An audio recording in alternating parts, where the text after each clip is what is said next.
Hello and welcome to another session in the studio. Today we are joined by Chris Murray, Richard Cribb and Bob Murray. Very warm welcome to you all on this Friday morning. Hi, welcome.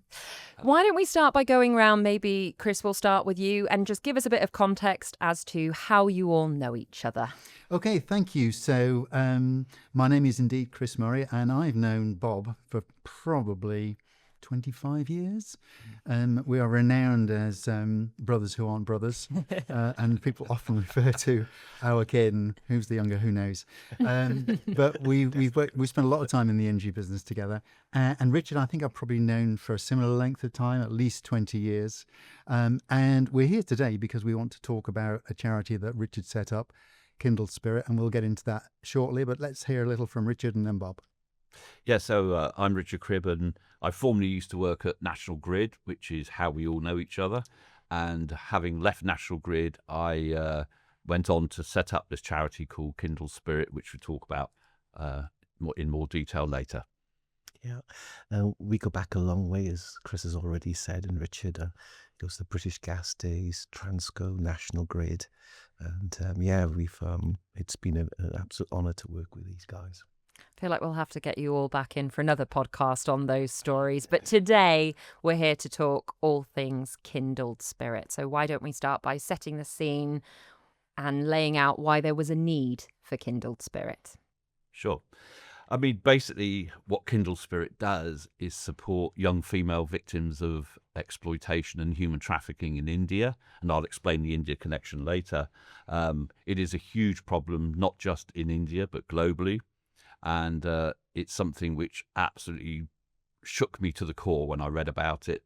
And it just inspired me to go and do something. I had no idea what I was going to do, but I just basically set up the charity Kindled Spirit, of which I'll talk more about how that came about later. And for yourselves, Chris and Bob, this is obviously a topic that, times are changing, but maybe not as quickly as we would like. Talk to me a little bit about your first interaction or your first involvement with Kindled Spirit. Well, National Grid for many years used to run, let's call them charity dinners, to support causes in India, essentially driven by our IT team, and they were very popular and great events. And it's quite staggering when you see some of the challenges that they're trying to face. But when Richard talked to me about Kindled Spirit, and I went along to the first of his dinners many years ago, I was really quite shaken and wanted to do whatever I could to support the cause of protecting these young women. And we'll get into it a little bit later, but we're talking about hundreds of people whose lives have frankly been saved by Kindled Spirit and its supporters. I know Richard was inspired by A Walk Across the Sun, and you mentioned that as a book a few moments ago. And perhaps you'd share with us, Richard, a little bit more about what reading that book did to you and how that pivotal dining experience in Mumbai, which you mentioned in your 10-year celebratory report, actually helped to shape the charity's mission. Yeah, so as I said, National Grid, as Chris has mentioned, we used to run charity events helping underprivileged children in India, and that was primarily around education. So I travelled working in India a lot. I travelled to India quite a bit on behalf of National Grid, supporting our IT teams in the country. And as a result of that, I just fell in love with India. I absolutely love the country, the culture, the people. Everything about it is so dynamic and very optimistic. It's a great country in that respect. But underneath all of that is this underbelly of tragic behaviour. That's the only way you can describe it. And when somebody told me about this book, A Walk Across the Sun, back in 2013, they told me it was all about India, and the fact that I love India so much, I ought to read it and possibly see another side of India, which I didn't know anything about. And I took the book to India, and I thought I'd read it in country. I was there on business, and I started reading it, and it shook me to the core when it actually transpired what was going on there. And as Chris has already alluded to, there's lots of girls that have been affected by this. And in fact, when you put the scale of the problem in India, which is obviously driven by the size of the population of India, then if you think of Warwick and Leamington, the population of Warwick and Leamington, that is the number of girls that are trafficked in country every single year. Every year. So not as a total, every single year. It's huge. And, the ages of those girls range from 9 up to whatever, into their late teens. And it's just truly horrific. So having read the book, I just thought to myself, I need to do something, which is why I came back in October 2013 and set up Kindled Spirit. But before I left India, that night I was having dinner with a colleague of mine who used to be one of the account directors of one of the Indian IT companies. And I was telling him about the book and the intention of going back to the UK to set up the charity. And I said to him, look, I have no idea what I'm going to do. I just know I have to do something, and then we'll work out how to do it later. And he said to me, I may be able to help you there, because my cousin Bharti, his cousin, had just 2 years previous to that set up her own anti-human trafficking charity in Mumbai called Shamatha. And she, as all charities are and do, are looking for funding.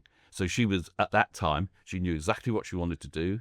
Being a professional social worker, she clearly understood the subject matter inside out. But she had really no access to funds. And, well, there we are. So there's the marriage made in heaven. Mm-hmm. So, and I just said to Praveen, look, please introduce me to Bharti on my next trip to India. And that was about 5 months later, back in Mumbai with Bharti, and the rest is history. We've been together ever since. We'll talk about Shamatha and the partnership shortly. But one of the things that has been really important to the fundraising efforts of Kindled Spirit is the series of dinners that you've been running. And Bob, I know your awareness of Kindled Spirit in particular was heightened when you very kindly came along as a guest of mine at one of Richard's dinners. So maybe just share a little bit of the impact that it had on you. Yeah, yes. Well, thank you, Chris. Yeah, and I also used to attend the National Grid dinners, and so I had awareness of some of the Indian charities. But Chris very kindly invited Kay and I to this dinner, and I'd never heard of Kindled Spirit. And the experience was cathartic. It really was. My wife and I have 3 little granddaughters, 10, 8 and 6. And seeing them and seeing what's going on in India, it's heartbreaking, absolutely heartbreaking. And I thought, you've such a privilege to live in this country safely. And it just moved my wife and I, Kay and I, and we just wanted to do more, and hence the things I've been writing in our Skewb life, etc. But no, it was fantastic that Chris invited us, but the effect it's had on us has been enormous. Mm. And I think it's true to say, actually, and you wouldn't necessarily know this, Richard, because I haven't seen you for a little while, but actually all the guests I had that night had never been to a Kindled Spirit event before. And every one of them is doing something to support Kindled Spirit going forward. So it goes to show just how well Richard and the other trustees tell the story of the challenges that they're trying to address through the partnership with Shamatha. Now, I've mentioned Shamatha a couple of times. Richard, do you want to say a little bit more about how that relationship works? Yeah, sure. I mean, so Shamatha was founded in 2011 by Bharti Tahiliani, and so Bharti's background, as I say, she's a professional social worker, and her patch, if you like, was the red light district in Mumbai, which is huge. And so therefore she was supporting these young women from a different perspective. And it was one day, one of her roles was actually kicking the door down on brothels. So she would actually rescue girls from brothels. And once she rescued the same girl 3 times, she realised the whole support model was broken. Mm. And as a result of that, she set up Shamatha, because her view was that unless you break the cycle, the abuse and the exploitation just repeats itself time and time again. So she set up Shamatha in 2011 with the intention of putting together a safe house, so they could actually take the girls into a safe house and then train them, not just in sort of job training, but in life skills training, because many of these girls have left home at an early age, have never really been taught about life.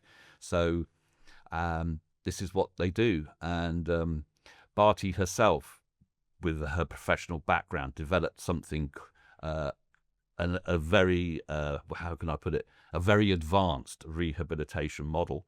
And when she told me about it, it completely just blew my mind, simply because she just told me about it at high speed over about 5 minutes without taking a pause for a breath. And I just thought, that's really quite a lot of complex stuff to get over in public. And so I went away that evening in the hotel and just sat there and thought, there's got to be a better way of communicating that. And we devised this thing called the 3-stage model, which is it's called engage, equip, and empower. So what the start of the process is, the engagement is engaging the girls, because these girls are suffering from PTSD. They're traumatized. When we actually get them from the rehabilitation centres, from the government shelter homes, these girls are very, very traumatized. They hardly speak. So the first port of call is engaging with them and making sure that they feel safe in the environment that they're in. And that's done by professional counsellors. And, they spend a lot of time working with the girls to make sure that they're in a position to go forward into the next stage, which is all about equipping them for life. So that's around life skills training, and that's around vocational training. So they can choose whatever vocation they want to go into, but they're given this basic training to enable them to do that. And then the final bit is called empower, which is where they actually go out and live completely independent lives. And no one will ever know, because they just integrate back into the Mumbai society. And no one knows their background, because obviously the stigma that is attached to all of that is just too much to bear. So, and it's so effective. 1,200 young women as of last year had been through this process and are now living perfectly normal lives. Not necessarily in Mumbai. One of the girls that I met back in 2015 is now working for a large corporate in Bangalore. And, that for me is the absolute test of success. Richard, you say that sort of 1,200 girls have been through this process. My take on this is that you've saved 1,200 lives effectively. I think it's absolutely incredible. And I know fundraising is really important in terms of what Kindled Spirit can do to help Shamatha. We mentioned briefly the dinner that Bob and I were at, and there's been many over the years.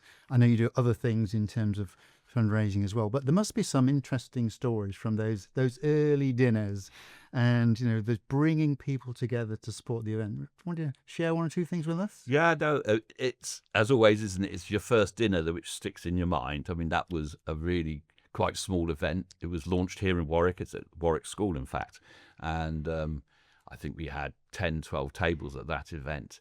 But the build up to that dinner was really quite interesting, because weirdly enough, and it is just pure coincidence, that that Ross Kemp, Grant Mitchell, he actually did a documentary for Sky called Extreme World, and that was all about this exact subject.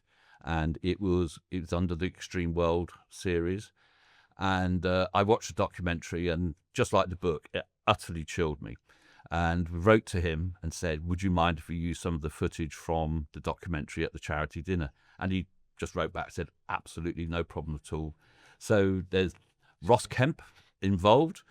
And then also coincidentally that year was there was a premiere of a film called Sold, which again is all about this subject, about a young girl who was sold by her parents into what eventually ended up into the commercial sex trade in India. It is a novel, but nonetheless, it's a true story in reality. And so this was premiered in London in 2014, and the executive producer was Emma Thompson. I managed to get hold of her agent, and Emma Thompson sent us 2 tickets to the premiere, which we then auctioned at the dinner, and that was great. And then finally, James Ketchell, the global adventurer, he's been with us since day one. He stood up at the dinner and did a talk there. He also talked at our last dinner, our 10th anniversary dinner last year. And he's been with us raising funds all in the whole 10-year journey. So yeah, it's knowing that people like those guys, the Ross Kents, the Emma Thompsons, and James are interested in what we're doing, on top of everybody else who really is taking a huge interest in what we're doing, which is why we're here today. The Murray brothers. Yeah. Well, talking about people supporting you, Richard, we talked a little earlier about the book that inspired your walk across the sun. Now, remind me, was that Corbin Addison? Mm-hmm. And I think Corbin is also involved now in terms of providing some sort of support. And indeed, at the dinner that Bob and I were at, I think there was I recall a video from him. That's correct, yes. It was really quite interesting. The person that told me about the book is someone I met at a social event, and she just said to me, that's why you need to read this book on India. I actually wrote to her when I got back from India and said, you will not understand the profound effect that book has had on me. So thank you very much for telling me about it. I've set up a charity. And she said, well, would you mind if I told Corbin Addison? And I said, well, how are you going to do that then? And she said, well, I work for him. And so that was that. So she wrote to Corbin and told him that the book had this effect. And within 24 hours, I had an email from Corbin Addison and said, anything you need, just let me know and we'll see what we can do. And he has supported us time after time in terms of the charity dinners, providing videos, to welcome people to the dinner and encouraging them to get involved, etc. So actually having that, backing, if you like, is incredibly powerful, and it's great. And we'll come on to something later, which he's doing for us in March. So yeah, it's great. Good. Well, back to those fundraising dinners, which are so very important. I was really quite taken by the input from your trustees, their stories and their reflections on visits to India themselves. I found very powerful. Could you just share with us how you found your trustees and brought them together as a group of people to support the charity? So a couple of them were involved. Well, 3 of them were involved with the Global Spirit stuff at National Grid, because they're ex-National Grid people themselves, or currently one of them still at National Grid. But the others are through networks. When I was at National Grid, I decided I wanted to learn Hindi. And one of them is my ex-Hindi teacher. And she is just absolutely brilliant. She's actually in India right now, and she will be with the charity on Monday for the whole week. And we'll come back to that, because that in itself is a story in its own right. And it's through Nusrat that I met Hajira, who's the other Indian lady who's also currently in India at the moment.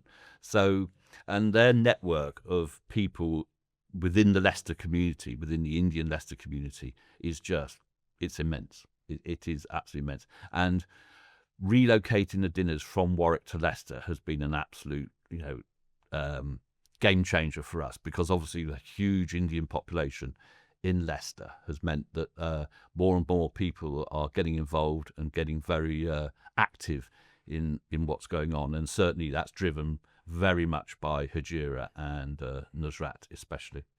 And I know, Richard, that in your recent newsletter you gave us a little teaser about a forthcoming dinner in October, again in Leicester. Any more news on that? Yes, I mean, it's on October the 16th. It's a Thursday night, and what we're looking to do this time round is attract more corporates, companies to that. We've always had corporates at our previous events, but the last one we held, given it was our first one after the global pandemic, we were unsure as to how it would land with people. But it landed extremely well, as you've heard. We had 190 people at our 10th anniversary dinner last year. This year we've signed up at the Holiday Inn in Wigston, and we are looking to get about 230 along to this event, and it will be very similar to the one we did last time, because it works, and people. We expect to have a whole new group of people attending this, being their first time. So I'm hoping that we will have that effect of just encouraging more and more people to get involved, because it is wonderful to see people doing things for us, and they do. So and Bob, you talked a little earlier about the impact that attending that dinner had on you. It's a very serious issue. But it was a fun night as well, wasn't it? Do you want to have a few reflections on the evening? It was a lovely evening. It was, and lovely company. Chris's table, say we were all new to the charity, and we all hit it off very well. And but it was afterwards when you reflect upon, I've had a great night, but I try to put myself in the position of the parents who have to sell their children into this life, and it must be hell for them. It really must. It's easy to point the finger and try and put our values on these things that are happening in places like Mumbai, but it's just the desperation that those people must be in to be able to have to do that sort of thing. So, yeah, great fun. But the following day, Kay and I driving back home, we just said, wow, we've got to do something. We're so blessed to be where we are. Yeah, we are indeed. We're very, very fortunate. But it was a great night. It was a great night. It was a good night. Richard, in your latest newsletter, I noticed the partnership between Kindled Spirit, between De Montfort University, which is Leicester, of course, and Shamotta. And I think you've named it the Sanctuary Project. That's Would you like right. to tell us more? Yeah, this is something we are immensely proud of, and it's something that's only been able to happen because of the generosity of the people that attended the dinner last year. So what this essentially is all about, there's a professor at De Montfort University, Professor Raghu, who is a renowned world expert on mental health awareness and mental health, dealing with mental health issues. And him and his team have worked up a program which actually starts next Monday in Mumbai, and hence why Nusrat's in India. So this program is all about teaching the trauma counsellors that I talked about earlier the new and most up-to-date latest techniques in dealing with trauma problems, because at the end of the day, the world evolves, and so Professor Raghu and his team will be teaching the counsellors how best to deal with the girls, because, like I said before, they have PTSD when they come into the charity. So it's giving them the best care that they could possibly get, probably anywhere in the world. And that is absolutely groundbreaking, and something that I'm really, even to the day, struggling to get my head around. I've attended a few sessions with Professor Raghu, with the counsellors online, and it just blows my mind that we are in this place. And it's something which I think the people that attended the dinner last year, when they hear about it more and more as it comes out in the newsletter, they should be immensely proud. It's their generosity that enabled that to happen. And, and we know through conversations with Professor Raghu, there's a week of workshops next week. That will not be the end, because what he's doing is using it as research for De Montfort University. So they will then carry on working with the counsellors. And so who knows where it will end up. But the other thing that's so important is that when the girls offload their trauma, these counsellors hear stories which you would have heard at the last dinner. They hear those stories time and time again. And, we told the story at the dinner last year of a 9-year-old girl who was exploited every single day by many men for 9 years.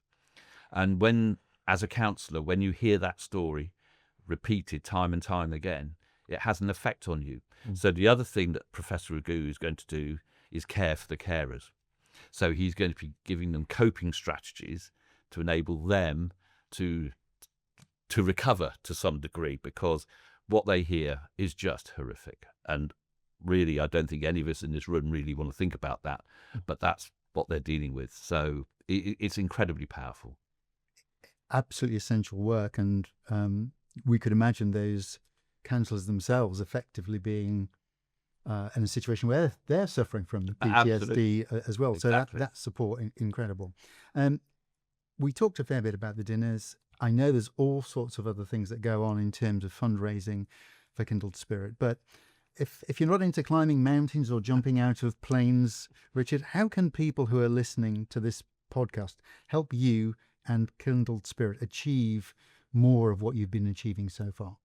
Yeah, there's a good half a dozen ways you can help us. I mean, one of the first things we did when it was available was register with an organisation called Give As You Live. So they have 6,000 retailers on their platform. The idea being that if you then purchase online from these retailers, a percentage of what you purchase will be donated directly to Kindled Spirit by the retailer, not by you as an individual. So that's a cost-free option to helping us. So I would encourage anybody who is like-minded to actually register with Give As You Live. All the details are on our website, which is www.kindledspirit.org.uk.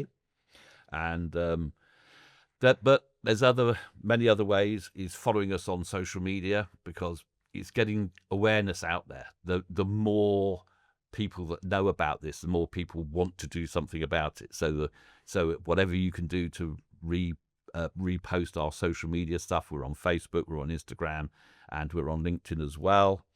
One of the other things we've done is register with an organisation called Run for Charity. So it may not be jumping out of planes or climbing mountains, but if you like running or fun running, then Run for Charity have circa 800 events on their books every year.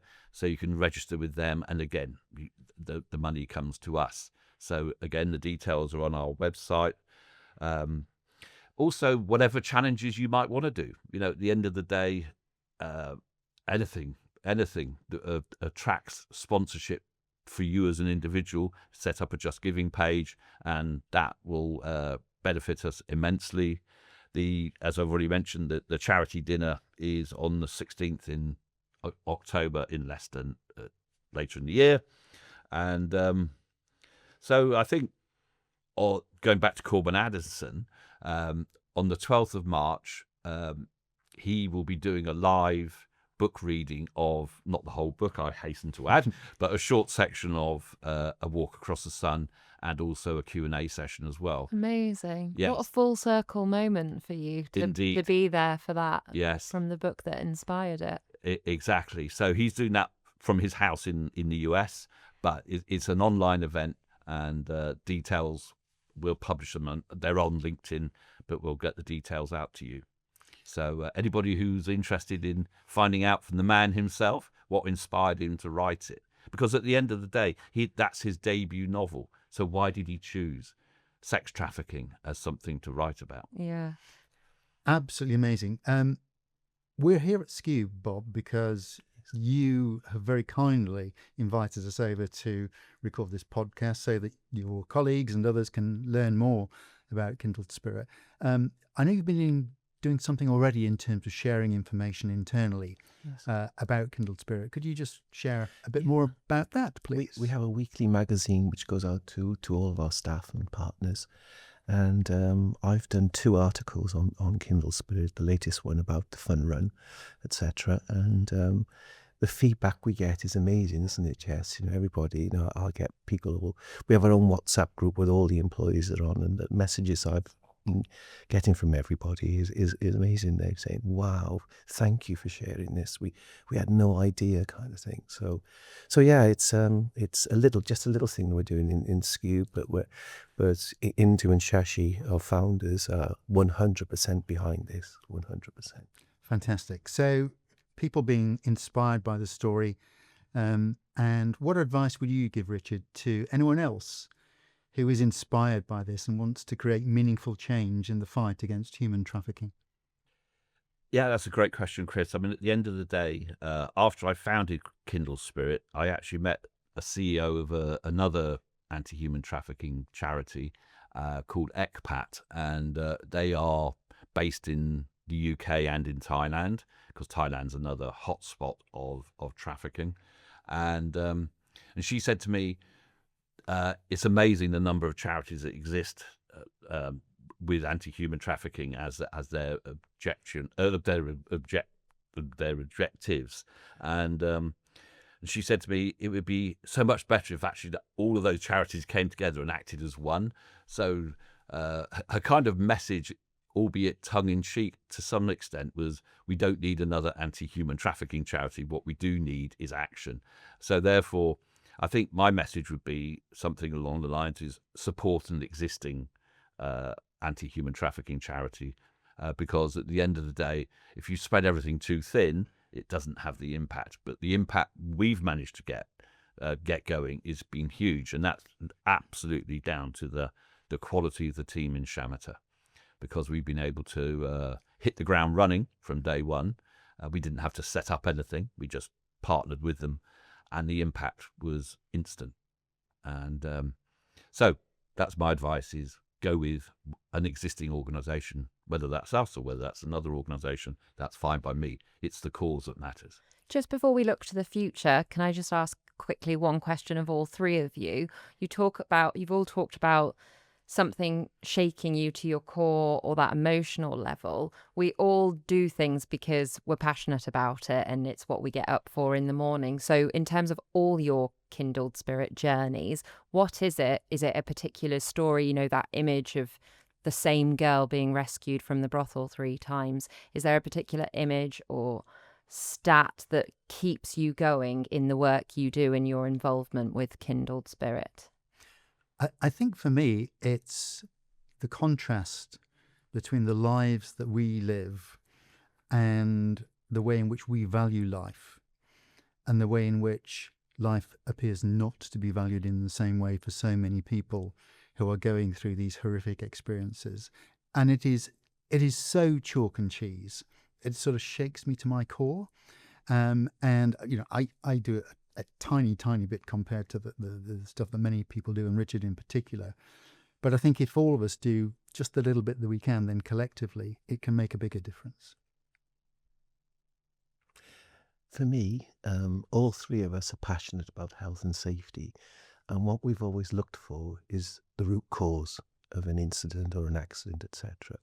And that's what I'd like to focus on. What is the root cause of this? Because it's more than just the sex trade, isn't it? It's the poverty, it's the difference in values, etc. So that's, to me, is to look for what is the root cause. And for me, I have this image. I visited the charity in Mumbai in 2014, and I met a girl there called Shabana. And Shabana was malnourished. She'd been, deprived of food by her captors. She was trafficked at the age of 14, and she was woefully thin. And they were extremely worried about her physical and mental health. And I referenced earlier about a girl that had moved to Bangalore working for a large corporate. That's Shabana. For me, she makes it all worthwhile. That is incredible. Final question from me, and then we'll see if Bob wants to come in with a supplementary. And this sounds a bit more like an interview question, but I'll ask it anyway. What's your plan for the partnership over the next 5 years? I've discussed this with Bharti, and I think what we want to do is roll. Shamotta operates purely in Mumbai. India is a huge country. We want to move Shamotta to 1 or 2 other cities within the country without diluting its effect, because what they do is profound. So Bharti just needs that headroom to enable that to happen, and obviously she needs the finances to enable that to happen. So that's where we're at in terms of India. My long-term goal would be also to roll it into other countries. I would love it to go into Vietnam, into Cambodia, and into Thailand. All 3 of those countries are very high on the trafficking scale, and it would be great to see the wonderful work that Shamotta do benefiting other children and young women from other countries. That would be it for me. Brilliant. Bob, any final questions or reflections before we hand back to Jess? For me, it was an awakening. I'm blessed that I work with a lot of with people from India, so there's an influence there I can have, but also I can take it back to my own community, which I'm close to, and really spell out what Kindled Spirit is all about and the opportunity you have to change people's lives forever. Well, thank you very much indeed, Bob. And talking about opportunities, well, thank you to you and all the Skewbers for the opportunity to share more about Kindled Spirit today. And with that, I'll hand back to Jess. Thank you. It's been incredible hearing about your journey. First 10 years down, and here's to the next 10 years. Chris, Richard, Bob, thank you very much for all your time today. Thank you, Jeff. Thank you. Thank Thanks, you. Jess.